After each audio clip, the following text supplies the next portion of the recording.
Hello there, I'm Keo Cerrone Beatmaker, and welcome to Lounge Ronin. All things, everything. And on this episode, we're gonna discuss, we're gonna discuss the education of American women, 1798. Now, before I jump into this, I should preface this, or give you the 411. So, because I know the title might be a little triggering to some and might be a little alluring to others and curious to few. But I got this from a an assignment taking a history class, and we were essentially had to read these essays and share our thoughts. He gave us a couple questions, and this was the most recent one, and I found it very, very interesting. And I thought it coincides really well with uh, kind of what's going on in the world right now in Western society, specifically in America. Now, I have a couple other like essays like these that I'm gonna do from this time period that I find really interesting. So, and this, just so you guys can get a preface on where this is coming from, the information. Now, this is from a writer by the name of Benjamin Rush, and it's from Essay Literary, Moral, and Philosophical, Philadelphia, 1798. And I will actually read the preface here, the bio about him.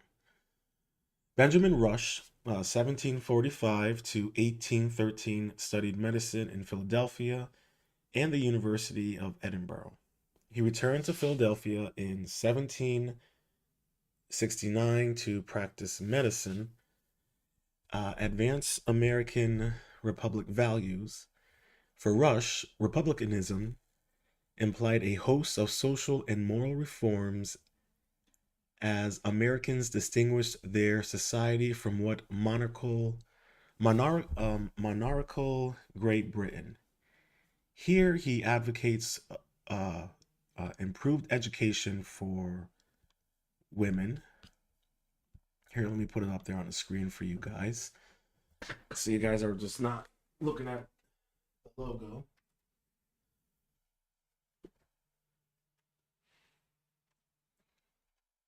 So he advocates improved education for young women to prepare them for prepare them to be Republican mothers. Rush addressed his remarks on female education to the visitors of the Young Leaders Academy in Philadelphia, 28th July 1787. The essay was first published in 1798. Now, when he states republicanism, we have to keep in mind this is 1798, and I don't there wasn't a like Democratic Party and Republican Party. I could be wrong. Don't quote me on that. But when he is speaking particularly in regards to republicanism, he's speaking about just American values, essentially. And yeah, I think that's really interesting. And I wanted to say that quickly before we get into this, so to not have people be under the impression that like we're strictly talking about like the Republican side or anything like that, because that's not what's implied here at this time. Just keep in mind that this is from 1798.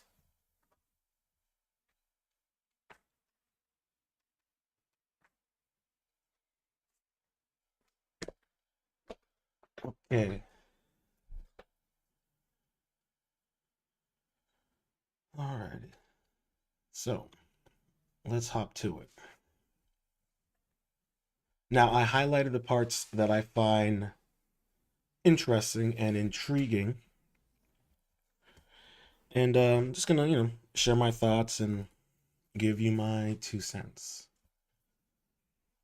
The first remark that I shall make upon this subject is that female education should be accommodated to the state of society, manners, and government of the country in which it is conducted.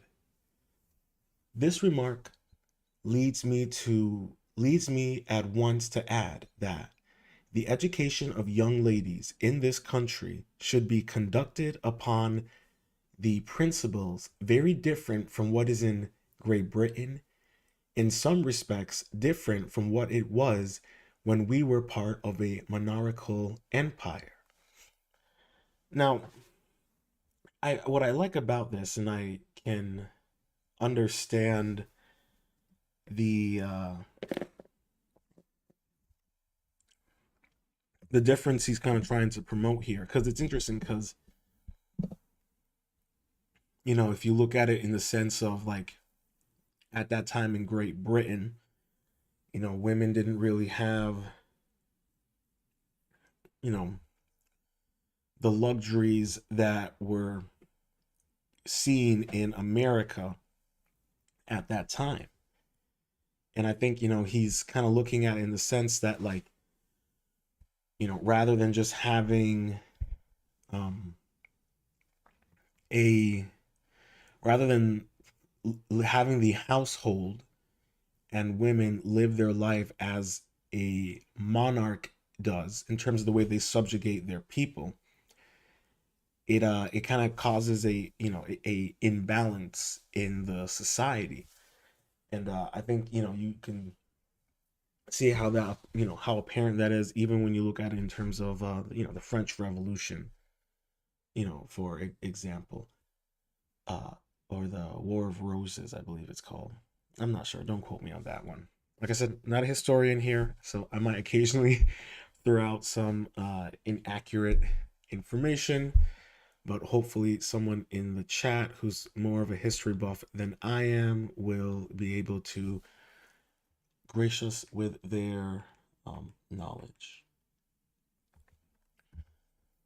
But until then, I just think it's interesting how the way Rush kind of wants uh, young American women to have principles that are different from the way Great Britain is.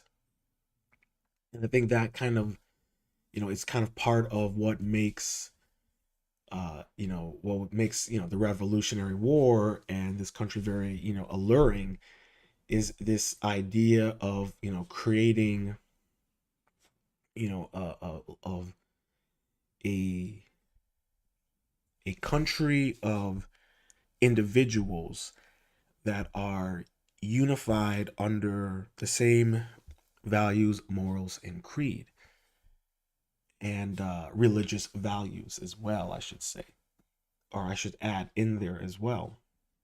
We cannot forget the fact that this country's founding is of Puritan descent, and you can't mistake in that. And that's kind of part of the issue with why this country was founded, and and everything else like that.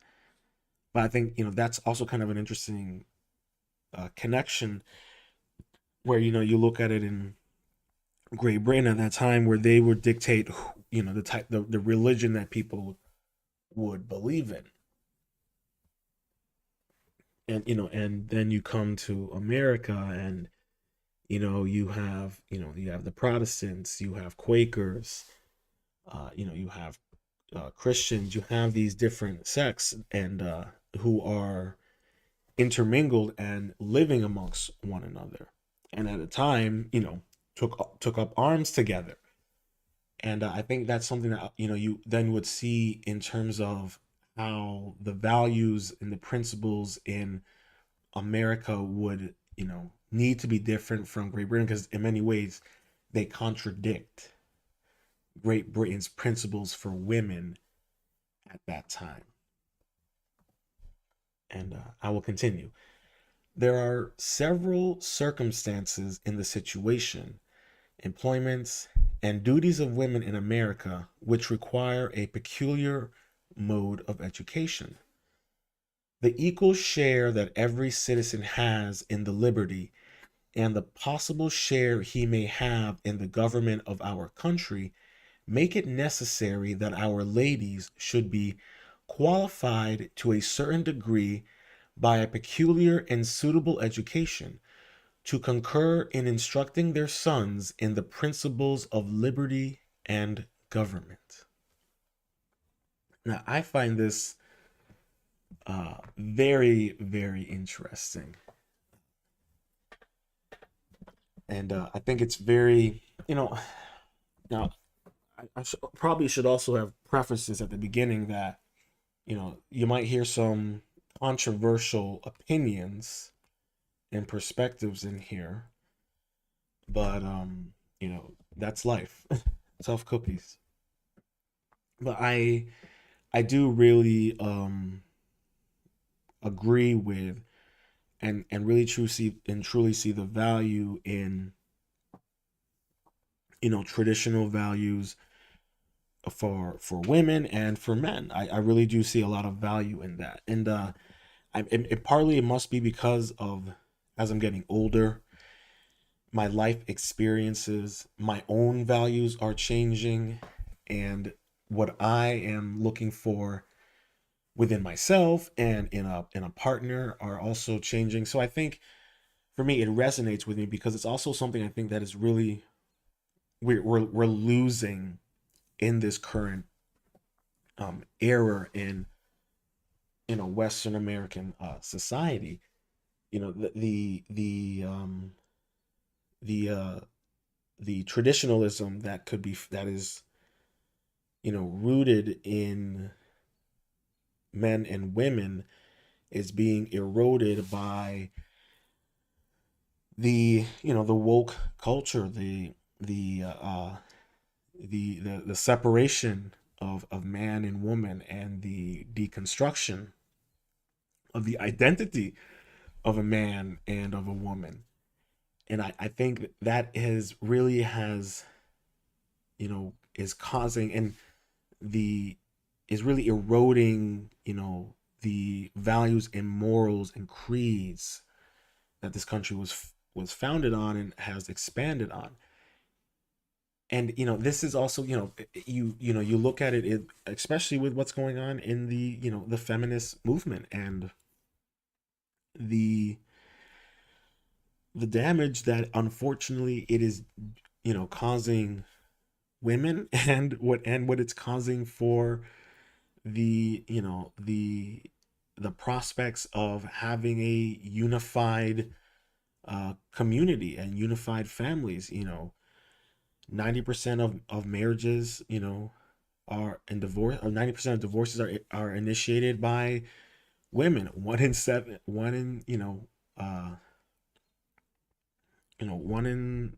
was it 1 in 7 men are either virgins or haven't had intercourse. No, what was it? Yeah, haven't had.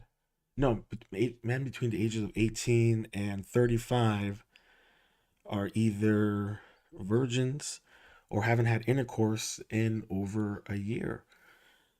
You know, if a woman, has a body count of more than five, it decreases her chances of being married by, I believe, 80 or 90%.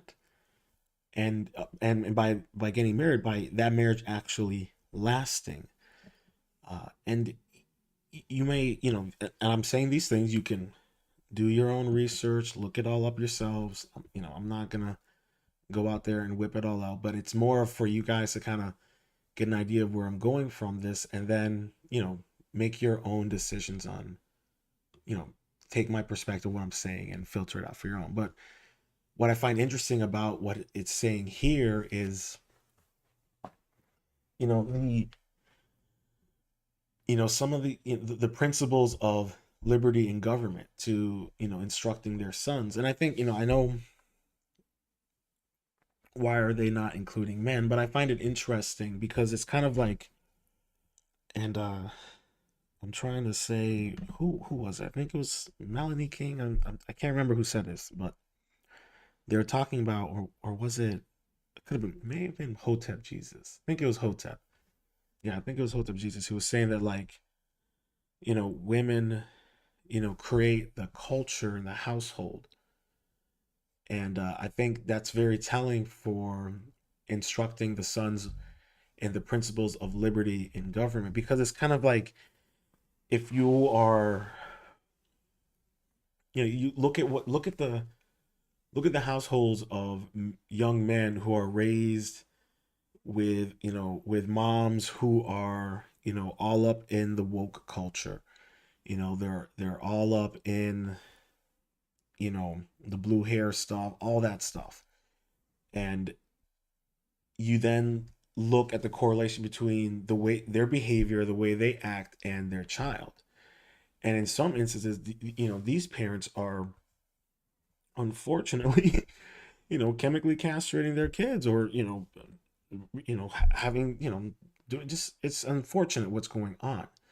But they're teaching the principles that they're instructing their kids are principles that are, are rooted in communism, and socialism, dangerous ideologies, and rhetoric. And you then see the way their behavior and how they're lashing out. Look what's going on with the women's rights activist who was, brutally attacked in New Zealand. Or look what happened with, Alex Stein and him, protesting against the drag shows in Los Angeles, I think it was. And, I'm seeing these videos, and I'm literally watching, grown men in dresses, in makeup, assault, a 5'1" woman. Like, I'm watching grown men physically assault a tiny woman in dresses. And some of these guys, I can clearly tell, are young guys. So, and even this, and similar in the situation where with Alex Stein, where they were throwing hot coffee on him, and shoving him, and I'm looking at these young men in dresses, you know, just attacking him. And and I'm seeing this, and I'm like, okay, how were they raised? What are the values that are being taught in the household?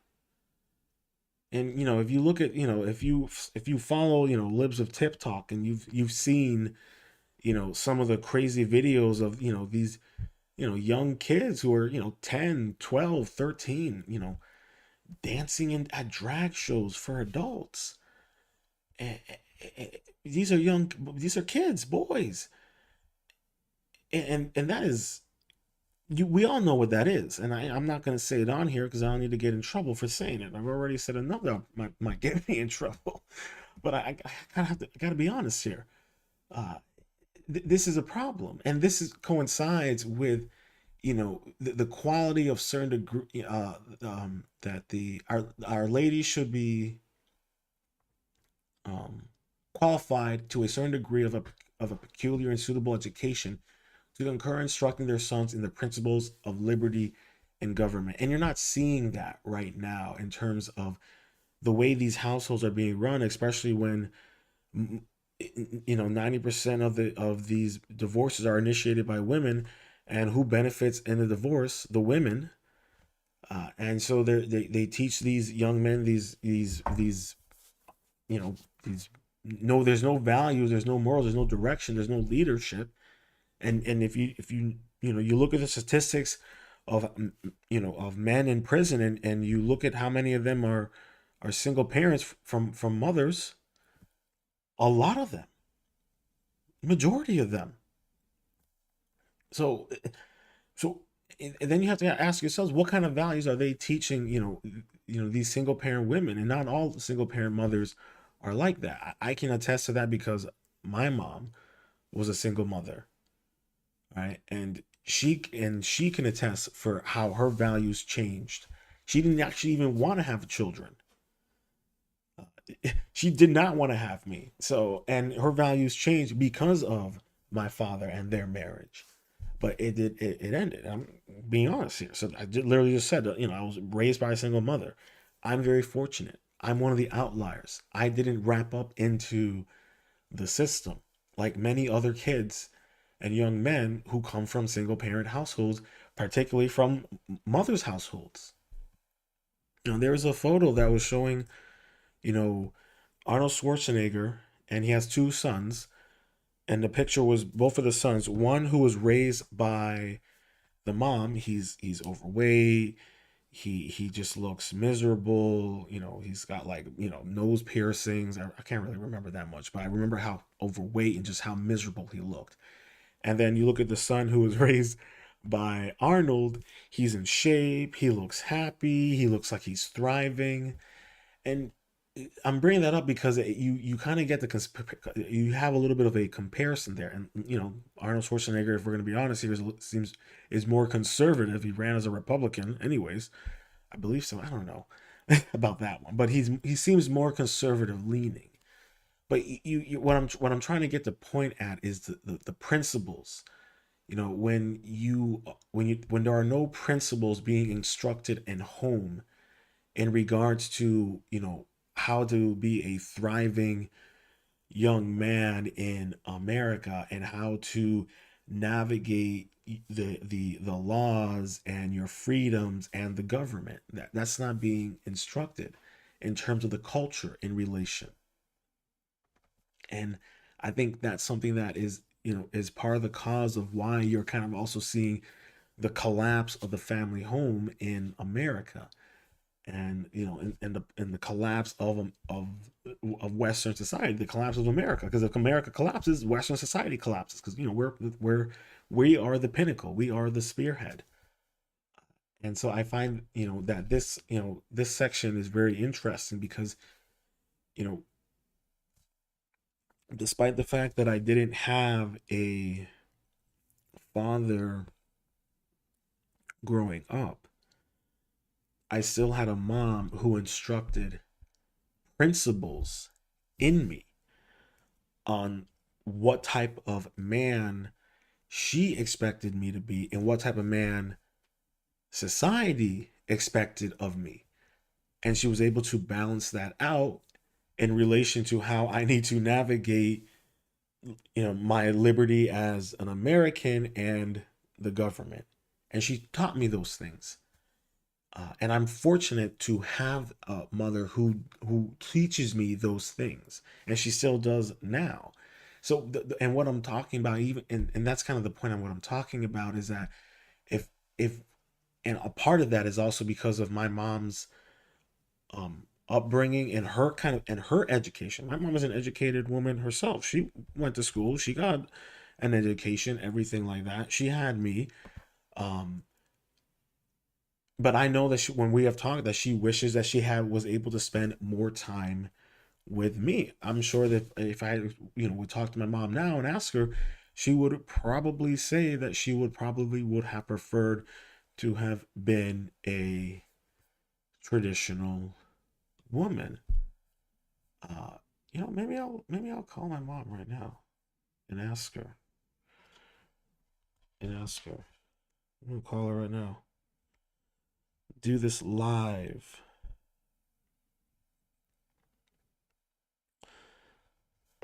See if she picks up.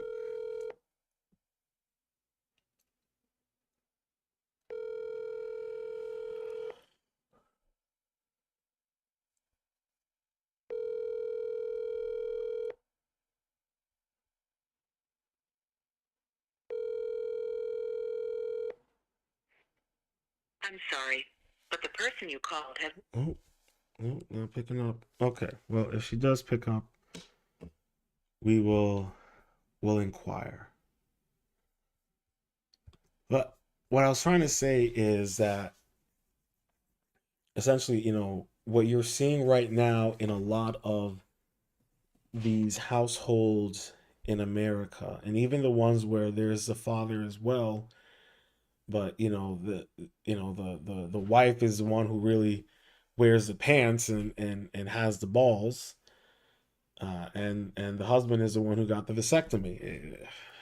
It's crazy, but you're seeing that then, you know, the wife is still putting in is instilling or installing, these, like I said, communistic, unethical, cult like principles, and you're seeing how that's playing out in real time, throughout the country. There's a woman who's going viral right now. This I'll put it in quotation marks, traditional woman, because she's a stay-at-home mom, but the way she be acting is not traditional. And she put out a video on TikTok about her husband, who is like works in construction, and went to some convention in Las Vegas, and I guess got blacked out, drunk, and ended up at an exotic dancing establishment. And she thought it'd be a good idea to put that on TikTok and complain about it and get support about, I can't believe my husband did this and he's doing that and this. And it completely backfired on her. And she did a follow up video, crying and begging people to please, um, don't call his work, don't harass him. We are a single family household. And it was a very telling video, but like, what does she think was gonna happen? Um, it's TikTok. What do you think is gonna happen? Because she's like, she literally says it. We're a one income household. My husband, he can't lose his job. She's crying, she's shaking, and in the background, she has one of those hands that you can like move the fingers around, and she has it doing the fu gesture, and she has a book that's like Trixie and something, two drag time performers, and that's what she has propped up on her background. And in this photo, she's calling herself a stay at home mom, and don't get my husband fired, and I lose my lifestyle, and he loses his job. And it just tells you the principles that's at home, and who's really running the show. And even in the video, she says that her husband tells her to leave the video up. It's up there now. It's forever. There's no point in deleting it. But this is, and this coincides with how, and we know this is also stemming from the colleges right now, the liberal colleges, and how they're pretty much, you know the epicenter for this woke culture, and what they're how they take these kids and re-educate them and indoctrinate them, and then they spit them out in society, and to spread the word, so to speak. But it really coincides with this, because also in these same kids, they don't even have respect for the government. And granted, listen, I'm no fan of the U.S. government. They are the world's largest terrorist organization, and the American people are the most propagandized people in the entire world. No mistaking that one bit. But still, at least for at least just play the part a little bit. But it's just fascinating to me, because when the recent riots in, what was it, Mississippi or Georgia, for that new police building structure that was going to be put up, and the people who like firebombed the police cars when they arrested them, only one of them was from Georgia. The rest were from different states, most of them from up east, and all of them were from wealthy liberal families. And it just kind of paints a picture, and we know who's running the household in those, far left, woke homes. Especially if there is a man and a woman, it's the woman, and it's just, and this is where it, it coincides with what Hotep Jesus was talking about in terms of women make the culture at home, and and instill the principles within the children, especially in men. And I'll continue. Uh, Vocal music should never be neglected in the education of a young lady. In this country, besides preparing her to join in part that of public worship, which consists in psalmody, it will enable her to soothe the cares of domestic life. Psalmodies are hymns, like religious hymns. The distress, vexation of a husband, and the noise of nursery, and even the sorrows that will sometimes intrude into her own bosom, may all be relieved by a song where sound and sentiment unite to act upon the mind. Honestly, I can agree with that. Let's do away with the 304 music, and let's promote some traditional femininity music. I think that would be quite uh, needed and necessary in our current state of affairs. Yeah, it's, we need, yeah, we need more feminine music. And I continue. The attention of our young ladies should be directed as soon as they are prepared for it to the reading of history, travels, poetry, and moral essays. And I like this. I think what's interesting here is like the and this is even in 1798 to think about it, and to push for, domesticated traditional. Okay, let me rephrase that. For traditional women who are educated and who use that said education in elevating their traditional homes and lifestyles. And I think that's something that's, because like, as as we were saying earlier about how, the women of the household make the culture, having a mother who is well versed in history and who has, seen the world, and has knows poetry and famous poets, and has and moral essays, who, and I guess in terms of that, has, read upon, philosophy, and the social culture and things of that nature, and those, are very necessary uh, in educating young men, and women as well, because we have to think about it in the sense that, the young girls in these households are also being taught how to be traditional wives. So that will coincide with potentially, with, learning history from their mother, and poetry, and readings of that nature, and potentially maybe traveling as well. And I'll continue.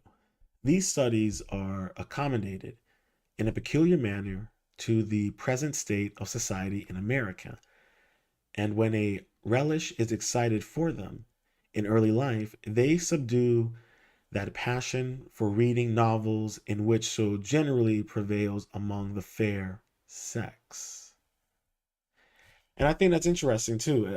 Just a quick side note. It's like, you know an educated woman, who a traditional educated woman on, history, the world, philosophy, morals, is less likely to be tempted by the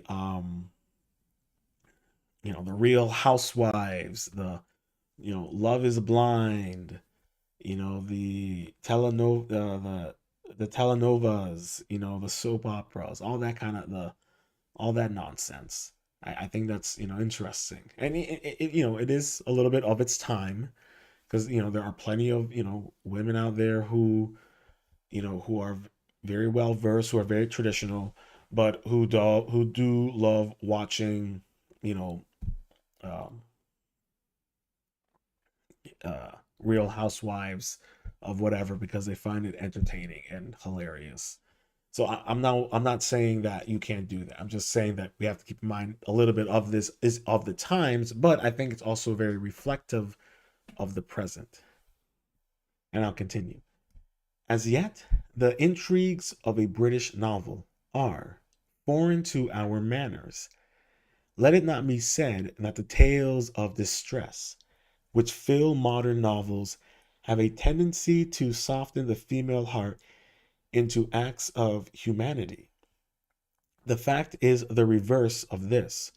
The abortive sympathy which is excited by the recital of imaginary distress blunts the heart to which is real, and hence we sometimes see instances of young ladies who weep away a whole forenoon over the criminal sorrows of fictitious Charlotte. Oh, I think that's very, very telling. Especially now, we have, especially when you look at, modern day women, and the things that, and feminism, and what they aspire and enjoy. Uh, it's interesting how there's the whole, like, for an example, it's Beyonce, who is married to Jay-Z. I don't know if he's hit the billionaire mark yet, but regardless, Beyonce is a married woman who was out there singing a song called All the Single Ladies. So and if you're seeing a lot of of this idea that's going on within the modern day woman community, and culture, and feminist ideology, of this idea of either I can do bad all by myself, or I can do better. And it's very wild when you have you know women out there who are clearly married, but they're out there promoting this uh I can do bad all by myself mentality, this hot girl summer mentality, this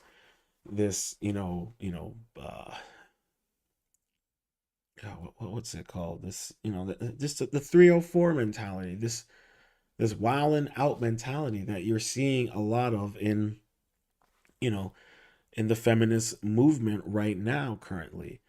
And it's especially in the culture of the shows, in the movies, in the people who move and shape the culture. Why is it that who's that recent actress, she was in that show Sister Sister, the twins, and she was married, and she, like, just abruptly divorced her husband because she wanted to be free and see if she can do better. And then the next thing you know, she's wearing a leopard onesie, bikini, lingerie with knee-high boots in front of her son, and asking him if he thinks this is a cute outfit. Where did she get this this fantasy from, and you're seeing a lot of that. You're seeing a lot of modern day women talking about how they want men with six figures, that they want men, to be like this, they want this and that, these crazy unrealistic expectations that are only either 10% or 5% or even 1% of men. And so then you have 100% to 90% of women fighting for 1 to 10% of men in the entire world. And a lot of that fantasy you see in the culture of our shows and movies, in the influencers out there, and a lot of these older women who are saying you don't need a man, you can be by yourself, but then at the exact same time, they're on TikTok or Instagram, and they're half naked and twerking and talking about how they can get a young man. I, I don't know, make it make sense to me, because I don't get it. But it's kind of very interesting how Benjamin here is talking about this in 1787. He's talking about how the novels that women would be reading back then were causing them to kind of act like these fictitious charlottes, and I or be inspired by the romances and the behavior in those novels. And you're seeing that even now with the way the modern feminist culture is, and the women who lead it, whether it's Sierra. I mean, look at the way she's been behaving. Just the it's just very crazy. Or or Amber Heard. In her situation, you look at a lot of these modern day women and how they promote these certain lifestyles, and you see the consequences of their choices. I can't even pronounce her name. Teresa P. Henderson or something like that. Um, she was in the show. She did a movie called literally I Can Do All Bad by Myself. Um, but I can't think of. She was in what's that TV show? I can't think of any. Oh, was she in Girls Trip? I don't think she was in Girls Trip. But if you know who I'm talking about, Person of Interest, yeah, she was in that show. But I think you know who I'm talking about. But she was recently on some podcast show, and she was, pretty much kind of crying and upset and frustrated that she's about to turn 50, and she's uh single and doesn't have any kids. She doesn't have a husband or anything like that.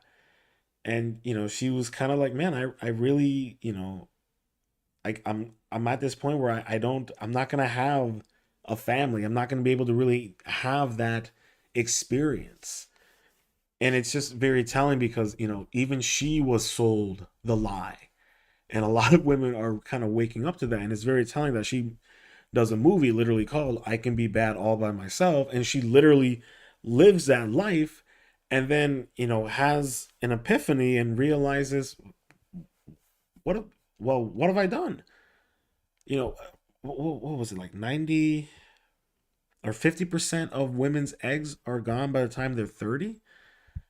So if and if you're a woman or a young woman who's been influenced by the modern feminist culture, and then you end up turning 30, 35, and you're still single, and you are still looking for a man, but no one wants to marry you, but you want to have marriage and you want to have kids, but you don't want to adhere to the traditional lifestyle, but you want to be a modern wife.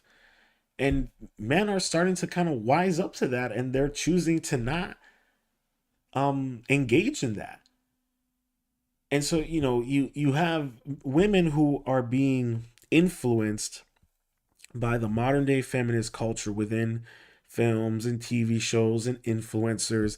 And then you have men who are a lot of men who are reverting back into the traditional mentality and lifestyle. it's really telling. And then you what's kind of funny about it too is that if you look at a lot of men's entertainment, it's always about the man, saving the day, getting the girl, securing the household, doing those kind of things. It's just kind of interesting to me that people are trying to figure out why is it that the movie John Wick 4, I should say, is killing it at the box office right now. How is that possible? And I tell you, I mean, look at what, if you know anything about the series, it's about the most deadliest hitman on the planet who settles down and has a wife. And circumstances happen. I don't want to spoil it for anybody, but then the man, he goes on the war path. But what's interesting about it is that it is a film about a man who's masculine. He has values, he has morals, he has a code, he has a creed, and he's fighting for those things and he's securing those things, and that is attractive. That is something that any man wants to be and aspire to live by. And I think and that's what's unfortunate when you look at a lot of the content that's being pushed out for women, where it's this whole idea that men are trash, men are weak, you don't need a man, you can do it all by yourself, you can do this, and it's just and it's causing women to then get to drink the Kool-Aid of this idea, and then 20 years later, 30 years later, they're kind of, some of them are realizing, holy smokes, what the hell have I been drinking? And it's a little too late, because the older you get, especially if you're a woman and you want to have kids, you're increasing the chances of your child um, developing health problems, and that can even be cognitive problems, and that can be physical problems, that can be even genetic problems. I'm sure the modern day feminist culture, they're not telling you that. They're not telling you how, oh yeah, you can be 50 and you can have a kid and it'll all work out. They're not telling you that you run the risk of the child developing Down syndrome. They're not telling you that. All it's everything's fine here. It's all fine. How's your coochie? Star Wars reference. But what I'm trying to say is that he's Rush is really right about this. How you look at and I know he's saying novels, because at that time that's all they had was books. They didn't have TV shows, they didn't have influencers, they didn't have podcasts, they didn't have any of that kind of stuff. So but he's exactly right that these the modern day novels of today, whether it's books, podcasts, TV shows, what have you, a lot of it is it unfortunately for men and women, but we're talking about women right now, it is kind of corrupting them in the sense that they are losing the traditional values in favor of modern day values, which is fine, that's your choice, but you can't eat the cake and have it. For example, I was seeing a young lady for a little bit, but I had to cut her loose because she's playing games and wasting my time.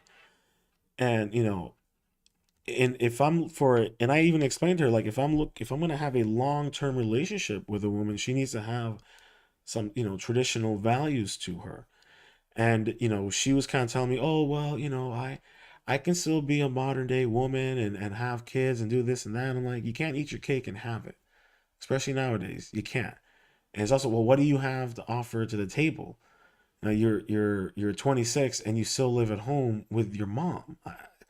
I don't know what you're bringing to the table. Great, you know how to cook, wonderful. You know how to garden, but you're not really bringing much to the table. So, and my like I said earlier, some of my things are gonna sound a little controversial, but I also have to preface, I'm not part of the manosphere or the red pill, the blue pill, the black pill, the white pill. I ain't part of any of that nonsense. All right, I'm just me. I'm just your humble Ronin, and I'm just sharing this because I find it interesting and I just want to share my thoughts and perspectives. But I'm also kind of looking at my environment and what I see. So, don't get too hussy fussy with me. But the point that I'm making here is that you're seeing the consequences of what happens when we lose sight of those traditional values. And I know when I was listening to Hotep Jesus, he said something very interesting, and he was like, he was saying that America doesn't really have a culture, and I think he's kind of right about that. I think there at a time there was, but it's being lost now, and it's being eroded, and it's being manipulated, and it's being you know um, converted into this transhumanistic ideology. And I think he has a point there. And, if you look at the and I'm and listen, this is not a racial thing. Okay, so I don't want to hear anyone saying, well, these values are rooted in whiteness and race. No, I don't care about any of that stuff. Literally talking about morals and creeds and principles and liberty. Those are a lot of things that make this country great, and those are a lot of things of why people come to this country. All right, so I'm not talking about it in any other aspect, but it's just interesting to me where what he's saying because it is so apparent, and you see it everywhere. It's very fascinating to me. It really is. But I will continue. Turning with disdain at 3 o'clock from the sight of a beggar who solicits in feeble accents or signs a small portion only of the crumbs which fall from their father's tables.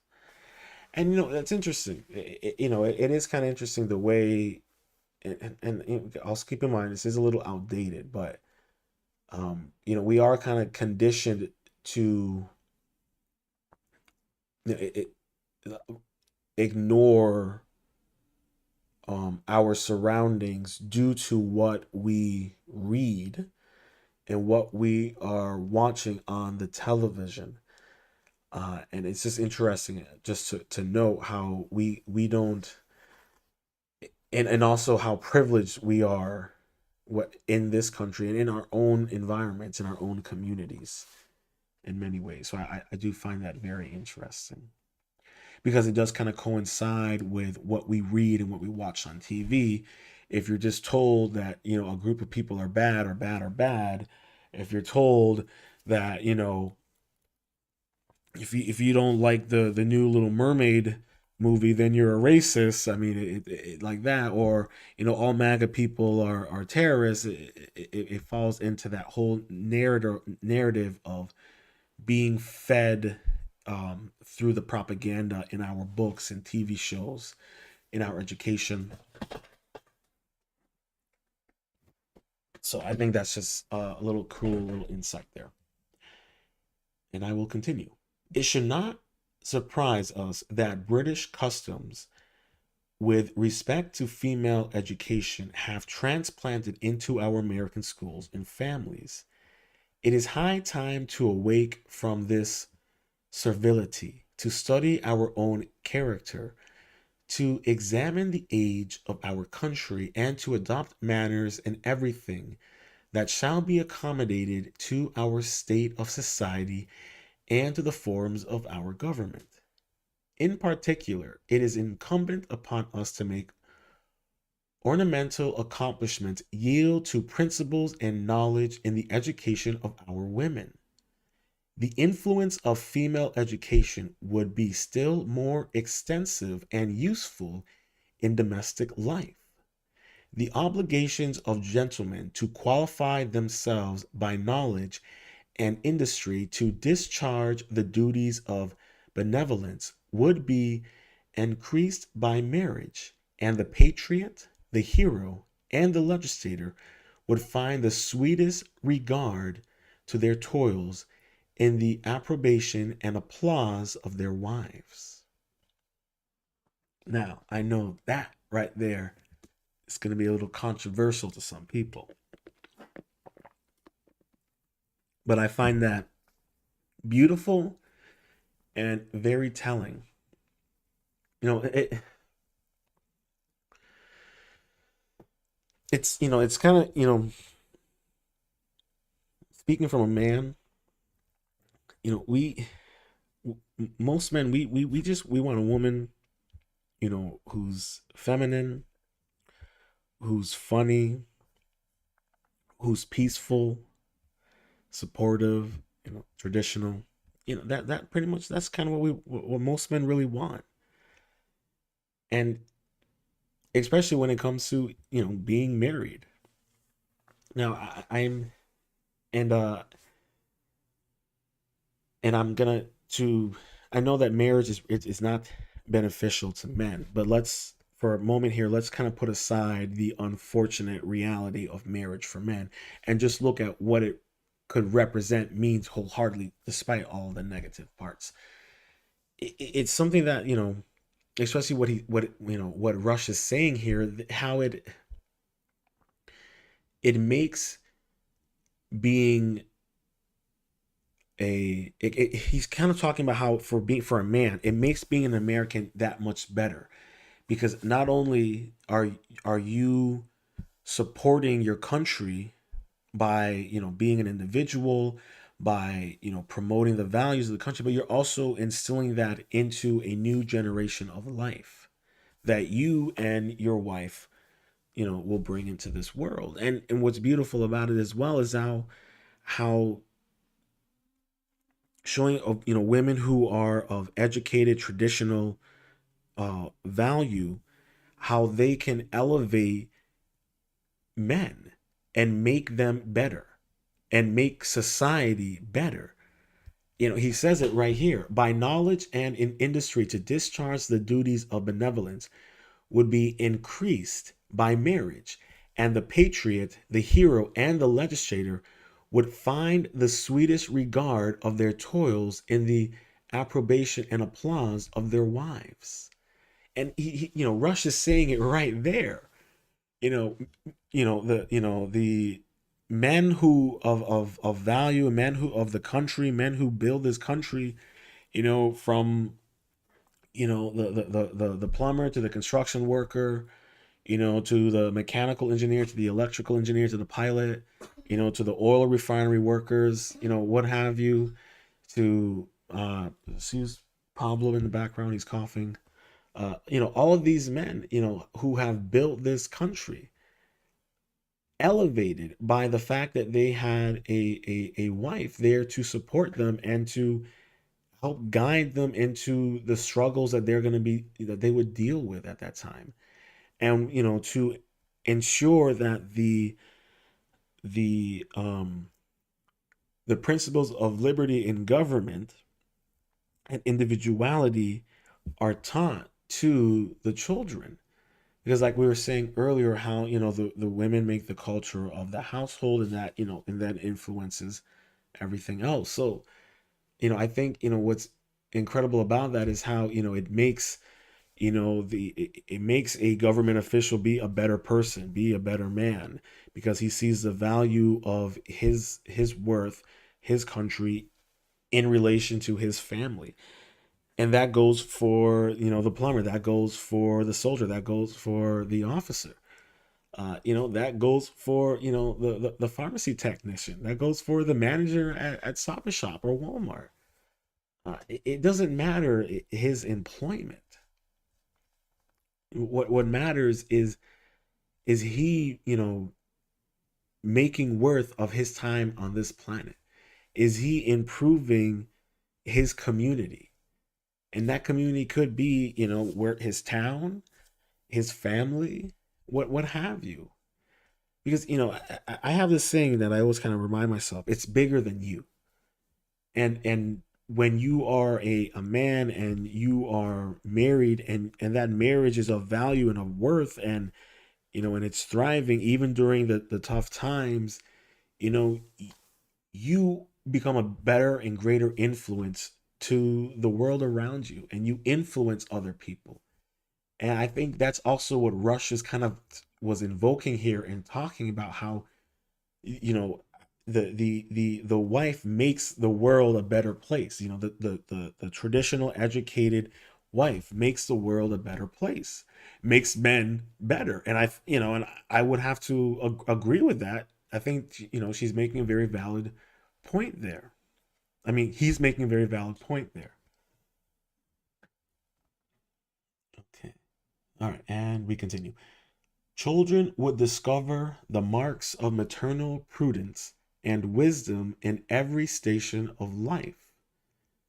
For it has been remarked that there have been few great or good men who have not been blessed with wise and prudent mothers.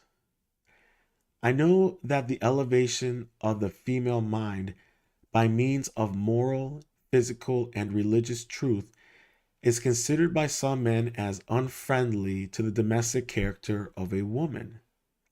But this is a prejudice of little minds, and springs from the same spirit which opposes the general diffusion of knowledge among the citizens of our republic.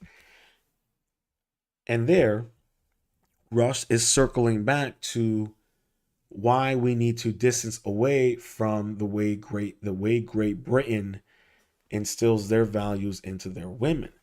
As he was saying here, there are some men who find it unfriendly for domestic women to, have a moral, physical, and religious truth.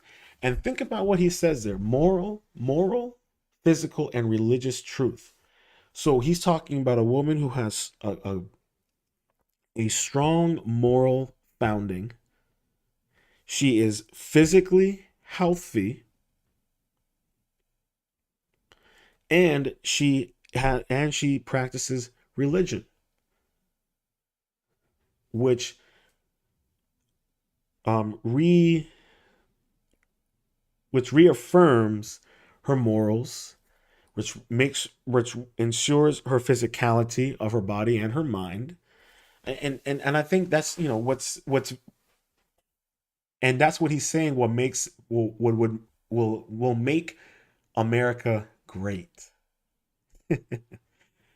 is having women who are traditional women of domestic life, who are morally strong, physically strong, and are of religious truth. And I agree. I think that's an absolutely beautiful and effective thing. And we don't see that nowadays. It is a dying breed, or it is considered heresy now to be a woman of traditional values and lifestyle. And even here, Russia is saying, hey, we need that. This is what's going to make America better and greater than the other European countries, especially, from breaking off from uh, the UK. And I honestly, as I read this, I'm kind of wondering did Trump read this? Because you kind of think about the whole "Make America Great Again." As I'm reading this summary, some of the things that I've highlighted, I'm like, this kind of coincides with the whole "Make America Great Again" idea.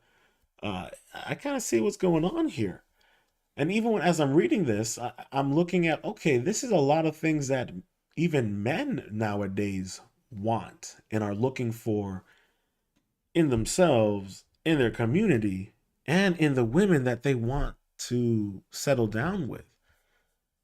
So, and this is why I wanted to do a live stream on this, because I find this very telling of the modern era of what we're living in. And I think even here, Rush was kind of was envisioning the type of world America should be. And in many regards, we actually did succeed in that idea. But then somewhere along the line, everything went tits up. So I find this, very, very fascinating. And he's making a lot of really, really good points. And how ironic too is it now where, being a woman of an elevated female mind of morals, physical and religious truth is considered, nowadays would be considered, misogyny, would be considered sexist, and by the freak cases, racist, which is hilarious, right? So, and because now, if you think about it, right, it's literally, it's almost, it's like, wow, I just kind of realized it's like everything that Rush is talking about that is crucial for the American, for the education of the American woman, for what would make a great American woman, is now considered, those same people will consider this sexist. They would consider it racist. They would consider it, prejudice, which I think is kind of fascinating, because it just kind of points to how, like, literally all the things that we're talking about here, how these qualities that would make an American woman great, and then make her husband, that much better, and make the family that much better, which would then make the country that much better. That is dangerous now. That is heresy. And that's part of the reason why I'm very interested, and I find this summary, or this essay, very, very interesting. And especially there, I mean, it really is. This would be considered, everything that I'm saying right now would be considered heresy. Well, not what I'm saying, what Rush is saying right now would be considered heresy.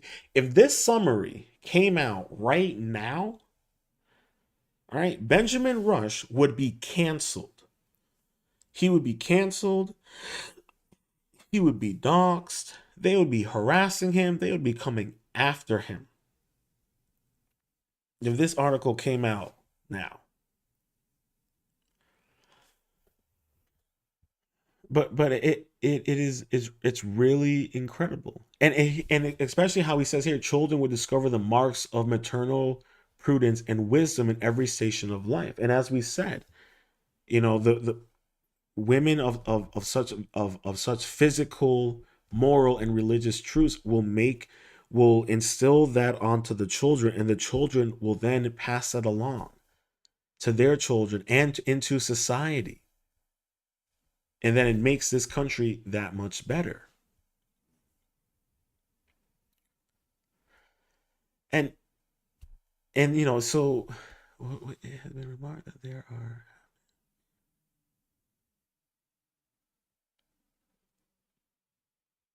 and he was, here he says, it has been remarked that there have been few great or good men who have not been blessed with wise and prudent mothers. And yeah, there have been some men who haven't had their mothers who have become very successful, but a lot of them have. And I think it's interesting what he's saying there, how, um, most very successful men have a mother in their life, and that mother instilled the values and principles that made them successful. And that's what I was saying, to my point earlier, is when you don't have those values being taught by women, by the moms in the household, you end up having, grown men in dresses assaulting a 5'1" woman. That's all I'm trying to say. And like, that's all I'm trying to say.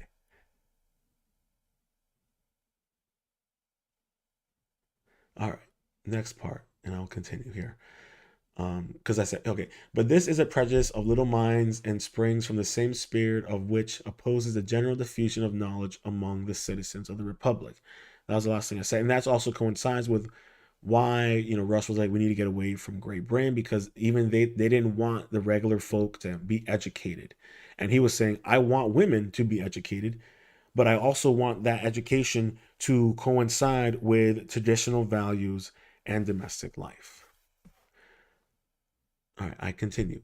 If men believe that ignorance is favorable to the government of the female sex, they are certainly deceived. For a weak and ignorant woman will always be governed with the greatest difficulty. It will be in our power,